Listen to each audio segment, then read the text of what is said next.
The government seeks totalitarian money.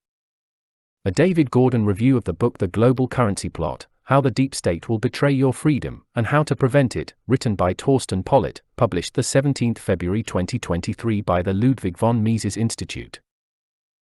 Thorsten Pollett's outstanding new book is packed with insights about both the philosophy of economics and economic policy, and as he shows, his philosophical standpoint enables him to grasp the essence of the financial world, of which he is a master.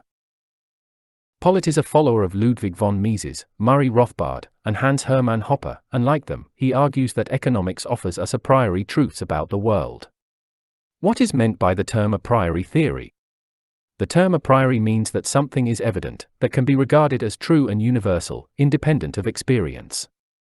By independent of experience, Pollett of course doesn't mean that a priori truths have no bearing on experience. The point of a priori truths is that they are known to be true of experience just by thinking about them, but rather that their truth doesn't depend on empirical testing.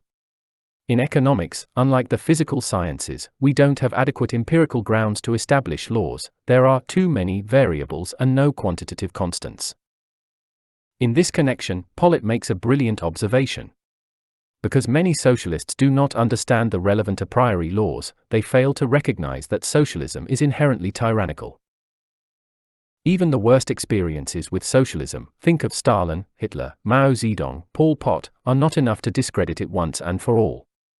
This is mainly due to the following reason: in the field of human action, of human history, experience can never provide the convincing and conclusive proof that something had to proceed as it did. It is precisely this insight that the socialists make active use of.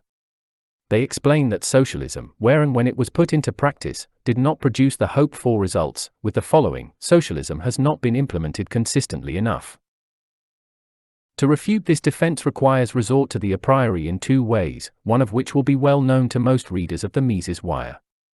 I refer of course to Mises's calculation argument, which shows that in the absence of money prices, a socialist system cannot engage in economic calculation and is doomed to collapse.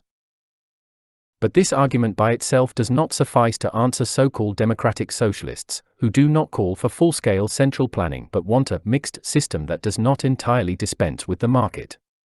To close the gap, Mises makes effective use of a slippery slope argument against such people. Interventionism can quickly lead to socialism. Pollett reinforces Mises's logic by raising another point as well. It is an a priori truth that the state is an oppressive institution that by its nature violates rights. Furthermore, over the course of its existence, it will become more oppressive. From the point of view of the logic of action, the state, if it is a territorial compulsory monopolist to which the individual is subjected to, for better or worse, is contradictory and thus literally wrong. It de facto degrades the individual to a slave, and this is incompatible with the logic of human action, because property, self-ownership, is an indispensable category of human action. The modern democratic state especially is continuing to expand. Attempts to tame and enclose it prove to be an illusion. Even a minimal state becomes a maximal state sooner or later.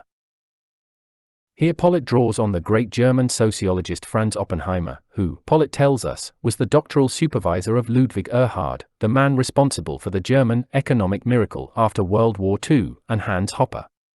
I'd advise readers to pay particular attention to the sentence Pollett has italicized, as the book's central argument depends on taking the proposition it expresses to be an a priori truth. What does the contemporary state have in store for us? In answering this question, Pollett relies on another of the most important of the a priori laws of human action. Because human beings differ, they benefit from specialization and trade. Given this undeniable truth, we must next endeavor to determine the requirements of extensive trade, and here we soon come to money, the commonly accepted medium of exchange. Because the advantages of trade increase the wider the market is, a free market world would ideally use the same money.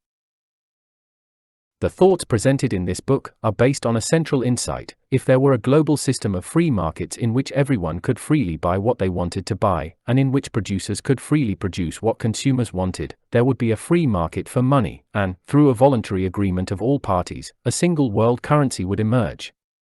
This is because that would be economically optimal.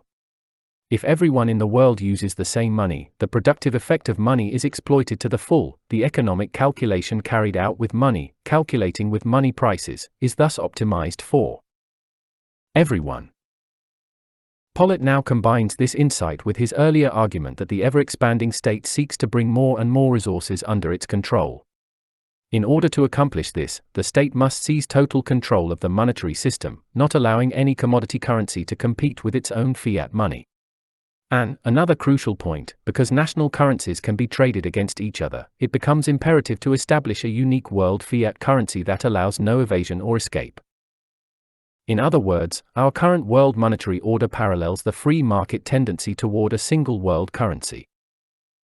If states monopolize money production, there is no free market for money on which a single world currency could develop through voluntary decisions by people. In that case, national fiat currencies exist for the time being. But this is not a stable equilibrium. Rather, here too, there is a tendency to create a single world currency, because, as I said, it is optimal if everyone trades and calculates with the same currency. A fiat money of the sort imagined here would subject the world to a dictatorship of socialistically inclined global bankers. As Pollitt explains, only free market money in a private law society offers lasting refuge from the dystopian nightmare the globalists have in mind for us. Pollitt's book will encourage resistance to their plans. Thank you very much for your attention.